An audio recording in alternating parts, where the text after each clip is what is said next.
Bismillahirrahmanirrahim, teman-teman. Setelah di video sebelumnya kita membahas tentang 3 jenis kata dalam bahasa Arab, yaitu isim, fi'il, dan huruf.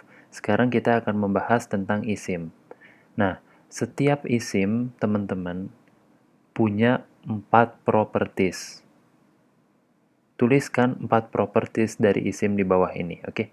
Jadi, properties yang pertama itu status, properti yang kedua itu number, properti yang ketiga itu gender, properti yang keempat itu type.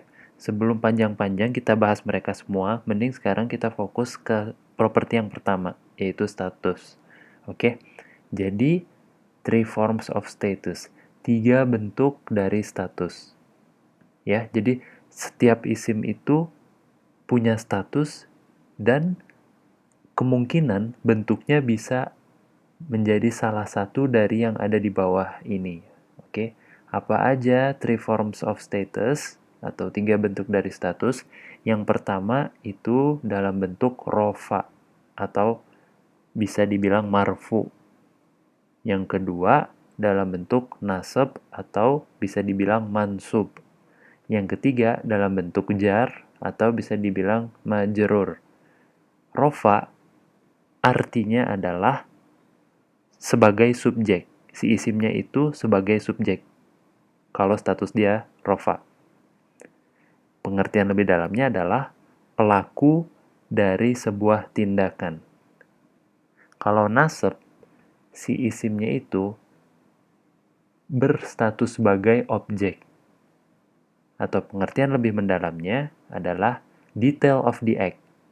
Pokoknya details-details tentang tindakan itu dihukumi nasab.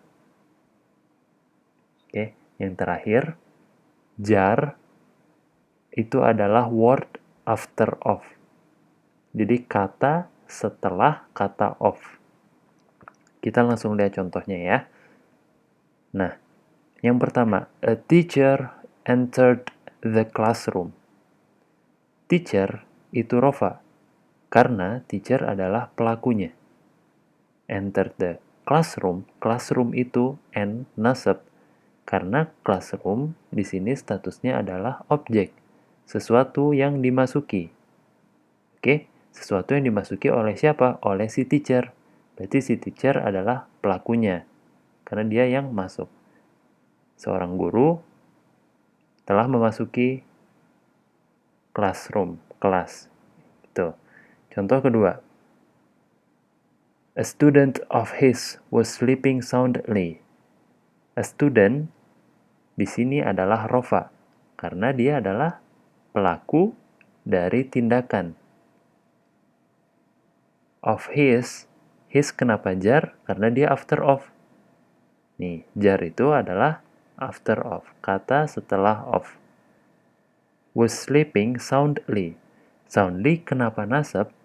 Karena dia adalah detail of the act. Dia adalah detail dari sebuah tindakan. Tindakannya apa?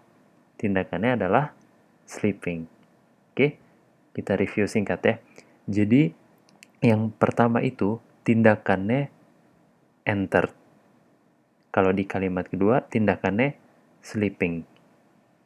Begitu kita sudah tahu sebuah tindakan dalam sebuah kalimat, kita langsung cari pelakunya siapa.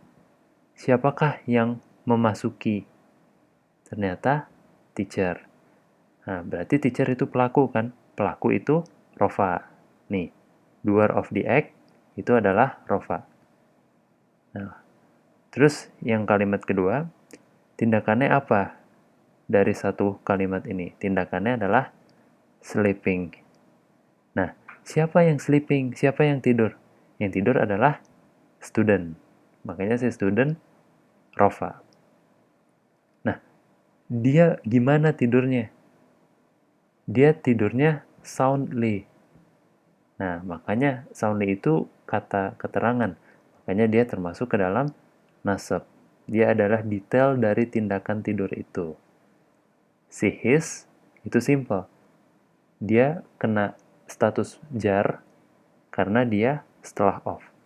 Kurang lebih begitu simulasi pembelajaran bahasa Quran yang dielaborasikan dengan bahasa Inggris. Mudah-mudahan di video berikutnya teman-teman bisa semakin paham. Oke, sekian. Assalamualaikum warahmatullahi wabarakatuh.